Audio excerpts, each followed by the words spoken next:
Bienvenidos a Diaconía Informativa, soy Albeiro Muñoz y voy a estar con ustedes en este momentico hablándoles de lo que ha sido noticia en la Iglesia Católica en Colombia, en el mundo, en nuestra ciudad, en este día domingo 28 de junio del año 2020. Vamos a mirar algunas noticias interesantes, vamos a escoger algunas de ellas. Ustedes saben que los medios de comunicación están llenos de todas estas informaciones. Muy pocos hacen énfasis en el tema de la Iglesia, pero nosotros aquí en Diaconía Informativa sí lo vamos a hacer. Vamos a comenzar entonces con una noticia que nos viene desde Pereira, que la ha titulado esta agencia noticiosa del diario de Pereira, La Iglesia Fumigada.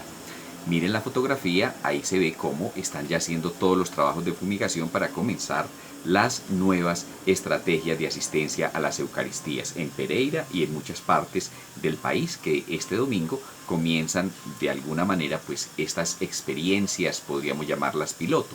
La parroquia La Inmaculada de Marsella se encuentra lista, dice el informe, para comenzar las Eucaristías, pero antes de eso, y lo dicen aquí de una manera como un poco jocosa, hubo lo que se llama una fumigada sagrada para alejar un mal espíritu llamado el COVID-19.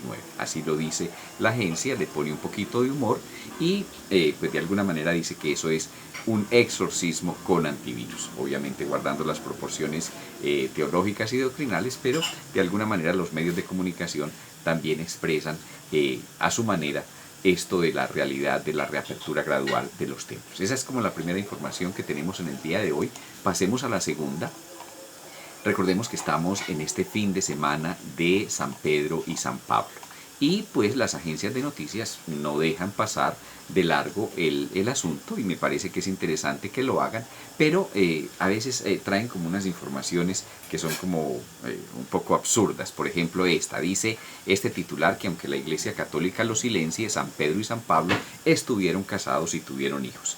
Pues para nadie es un secreto que San Pedro tenía esposa, que de hecho el Señor le curó la suegra, pero esto de que San Pablo estuviera casado, de que tuviera hijos, pues son como unas invenciones traídas de los cabellos, a lo mejor, pues, qué sé yo, apoyados en algunas informaciones de textos no sagrados, pero los periodistas echan mano de eso, y repito, para este fin de semana de San Pedro y San Pablo, pues es la noticia que quieren compartir. Estamos hablando de esta agencia noticiosa, El Cierre Digital, que dice pues que estos dos apóstoles del Señor tenían una vida familiar.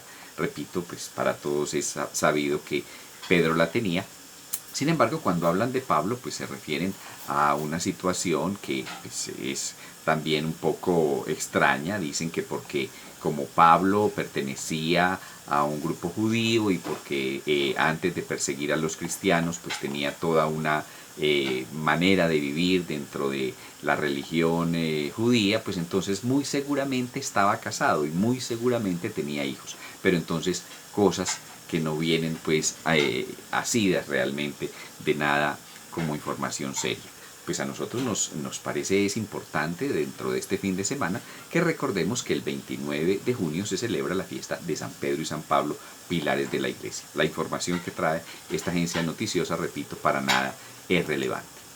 Hay otra información que nos habla de la reapertura en las iglesias católicas, esta vez en el Quindío. Dice que hoy se están realizando los planes pilotos donde se van a tomar las respectivas medidas de bioseguridad. El párroco de la iglesia de San José de Génova, el padre Luis Eduardo Román, dice la nota, explicó que hoy se realizará el plan piloto donde serán realizadas 2 Eucaristías, una a las 10 de la mañana y otra a las 5 de la tarde, teniendo en cuenta todos los protocolos de bioseguridad. En el templo están distribuidas las bancas para dar cumplimiento con los 2 metros de distancia, y la comunidad que asista deberá portar tapabocas y también uso de gel antibacterial. Las personas que asistirán a la reapertura no podrán ser mayores de 70 años de edad ni menores de edad. Dice la nota que es de anotar que este municipio no tiene casos de COVID-19 y es ahí donde se registra la reapertura paulatina. Recordemos, estamos hablando de Armenia y de Génova, que es uno de los municipios también cercanos en el departamento del Quindío. Vamos ahora a hablar de un tema importante que reseñan también los medios de comunicación en estos días, y es este que reseña la FM. La quiebra total sería en agosto. La Iglesia Católica en Colombia asegura que está devastada. Afirman que las parroquias se sostienen en un 90% con ayuda de las ofrendas. Pues también todos sabemos eso y ya hace algunos días también habíamos puesto la lupa en este tema, que es muy preocupante. Hasta los asuntos de fe, dice la nota, parecen tambalear en medio de la crisis del coronavirus. Al menos esa es la realidad que vive con valor y tenacidad la Iglesia Católica, que en este momento prende las alarmas frente a la opinión pública por su difícil situación, donde se atreve a sostener que el panorama es tan oscuro que quebrarían en agosto. El informe de la FM. Monseñor Luis José Rueda Aparicio, que es el nuevo arzobispo de Bogotá y primado de Colombia, por orden del Papa Francisco, habló sobre este difícil tema, asegurando que las parroquias se sostienen en un 90% gracias a las ayudas derivadas de las ofrendas de los feligreses que no han podido asistir a sus cultos en virtud del aislamiento preventivo. El problema toma dimensiones mayores cuando se observa que, según este líder religioso, entre 50.000 y 80.000 obras sociales que se había comprometido a entregar la Iglesia Católica se encuentran detenidos en medio de la crisis. Entre estos hacen parte los colegios, los ancianatos y los hogares católicos que ya no se podrían entregar, según confirmó al diario La República el señor arzobispo. En este sentido, él sostiene que podrían llegar a incumplir contratos, a despedir empleados porque no tienen en dónde sostenerse, ni pagar los recibos ni las nóminas vencidas. Contaron que sus últimos recursos son producto de ahorros y otros milagros, como se podrían llamar. La Iglesia Católica está literalmente reventada y por esto se aprovecharon la ocasión para pedir la ayuda del gobierno nacional. Recordemos que todavía estamos en el piloto de la reapertura de los templos y la crisis económica para la Iglesia también es una realidad. Vamos a mirar a esta nota que es bien interesante, que nos habla de una asociación de ateos en Bogotá que está pidiendo que se retrase la apertura de las iglesias por el tema del COVID-19. Es como extraño que les dé por opinar en este sentido y que se rasguen las vestiduras frente a la posibilidad de que la iglesia reabra sus puertas. Asociación de ateos, no las conocíamos. Ellos argumentan que por tradiciones las iglesias católicas y los cultos cristianos representan un riesgo de contagio. Vamos a ver de qué se trata. El COVID-19 terminó siendo el nuevo punto de desencuentro entre los ateos de Bogotá y las iglesias católicas y evangélicas por cuenta de las celebraciones religiosas. Tanto los católicos como los evangélicos en los últimos días han estado alistando sus protocolos que les permitan retomar sus actividades en los centros religiosos que hasta ahora siguen suspendidas de manera formal. Pero el tema es que la Asociación de Ateos de Bogotá se sintió molesta y dijo que, a través de un comunicado, que en concordancia con sus principios de observancia de los hechos científicos y las recomendaciones de los profesionales en la materia, las iglesias o los lugares religiosos deben permanecer cerrados hasta que sea superada la pandemia causada por el nuevo coronavirus. Bueno, que opinen, que digan, que todos tenemos derecho de decir las cosas, pero es como extraño que una asociación de ateos le preste tanta atención a esta situación y sea tan vehemente en el ataque a la posibilidad de abrir los templos. Sus razones tendrán. Vamos a otra nota que es también interesante y habla de que preocupa en Antioquia la posible reapertura de las iglesias por la edad de los sacerdotes. La reapertura se daría en 21 municipios del departamento y los obispos instaron a los alcaldes a acogerse a la reapertura gradual que regirá desde julio. Una de las diócesis más grandes, dice esta nota de Blue Radio, de las diócesis más grandes de Antioquia es la de Sonsón Río Negro, con presencia en 21 municipios, y allí se asegura que en las jurisdicciones están dadas las condiciones para acogerse a la reapertura gradual de las parroquias, incluso en municipios que tienen casos activos de COVID-19.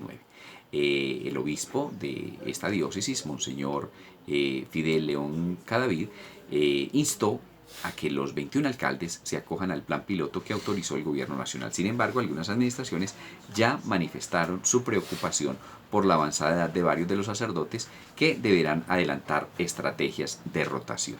Ahí tenemos un problema que tal vez no lo habíamos evidenciado, la edad de los sacerdotes, no solamente en esta diócesis, sino también en la arquidiócesis de Medellín y en muchas otras iglesias a nivel nacional. Preocupante, porque si ellos son los párrocos, si ellos son los sacerdotes que van a celebrar y tienen más de 70 años, pues están perteneciendo a las comunidades vulnerables. Algo habrá que hacer al respecto. Vamos a otra nota. En el Perú se están abriendo ya también las iglesias. El COVID-19 reabre las iglesias en el Perú siguiendo las medidas restrictivas. La Conferencia Episcopal Peruana publicó el protocolo para las actividades religiosas de la Iglesia Católica en tiempos de pandemia. Se ha elaborado considerando los aportes de varios obispos, incluyendo las sugerencias del Ministerio de Salud y adecuando así las normas de higiene, salubridad y bioseguridad para estos tiempos de pandemia. Recordemos que en el Perú están a punto de levantar las restricciones por la emergencia sanitaria y es en ese momento cuando también las iglesias harán la reapertura de los templos. Vamos a hablar también en este momento de la experiencia que se está viviendo de desconfinamiento, en este caso en Filipinas. Hay muchas alternativas, los párrocos están siendo muy propositivos y en este caso en Filipinas, con la ayuda de unos bulticos de santos, la iglesia está manteniendo el distanciamiento entre las bancas para los fieles. Una iglesia en Filipinas decidió poner pequeñas estatuas de santos en sus bancas para promover en los fieles el distanciamiento social durante la celebración de la Santa Misa y así evitar los contagios de coronavirus. Es bien interesante el asunto. Vamos a mirar este video que nos muestra más o menos de qué se trata.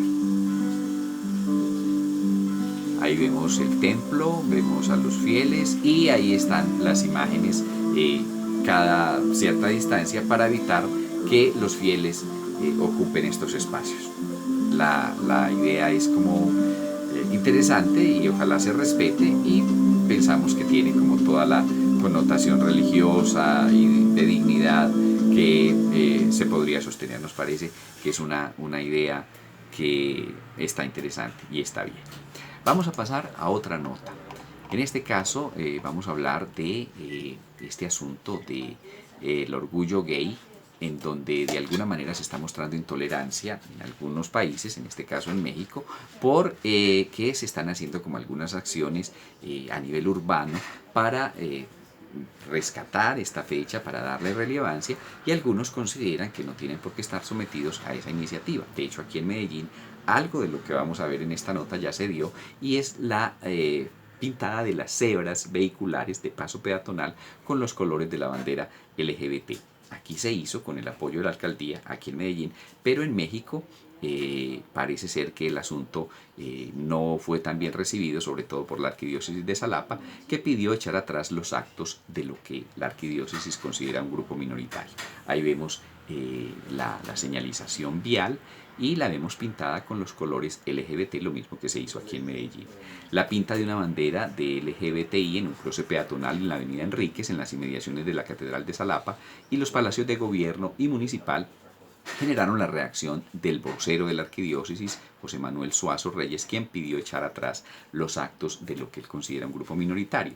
Durante la noche del viernes 26 de junio, un grupo de ciudadanos determinaron pintar la bandera LGBTI en el centro de la ciudad, cerraron la circulación de la avenida Enríquez y desviaron por unos momentos el tráfico hacia la calle Revolución. El hecho generó la reacción del padre, que ya dijimos el nombre, José Manuel Suazo, vocero de la arquidiócesis, quien dice en sus redes sociales y le recuerda al alcalde de la ciudad que los pasos peatonales deben permanecer en color amarillo según la normatividad oficial. Recordemos, son posiciones. Esta es la posición en México de esta iglesia, de esta parroquia, de este sacerdote. En Medellín, por el contrario, pues la administración municipal le ha dado vía libre y ha hecho del asunto algo oficial. Ahí está para que ustedes también tengan su punto de vista crítico. La última nota tiene que ver también con México y dice que allí ya están pues listos para ir a la iglesia. Hay unos protocolos. La gente se pregunta, ¿será que sí se van a cumplir? ¿Son fáciles de cumplir o no? En fin, la Arquidiócesis Primada de México publicó hace unos días un útil catálogo de recomendaciones que a partir del día de hoy, domingo, se van a tomar como mandamiento de fe, salud y prevención y que rige indicaciones generales, 3 de las cuales, o las más importantes, son estas. Por ningún motivo a un templo deben asistir quienes presenten síntomas de COVID-19, apenas lógico. El sacerdote vulnerable por salud o por edad debe decidir si participa o no en las celebraciones, también es evidente. Y obviamente hay que respetar las indicaciones que señale la Secretaría de Salud en torno a la situación sanitaria. Ellos elaboraron un folleto con respecto a cómo se debe recibir el sacramento de la reconciliación, el sacramento del bautismo, el sacramento de la confirmación. Hay ahí unas directrices especiales para que cada uno de los fieles y los sacerdotes las cumplan. Bueno, esta ha sido como la información para el día de hoy, 28 de junio del 2020, del acontecer de la Iglesia a nivel general. Hay muchas otras noticias, pero estas son como las más relevantes o por lo menos las más llamativas. Estuve con ustedes en este momentico, el diácono Albeiro Muñoz. Espero que sigan visitando el canal, que se suscriban y que activen las notificaciones para que día a día reciban estas noticias de iglesia. Les repito que son unas interesantes, otras llamativas, pero al fin y al cabo todas tienen que ver con nuestra vida de fe. Hasta pronto.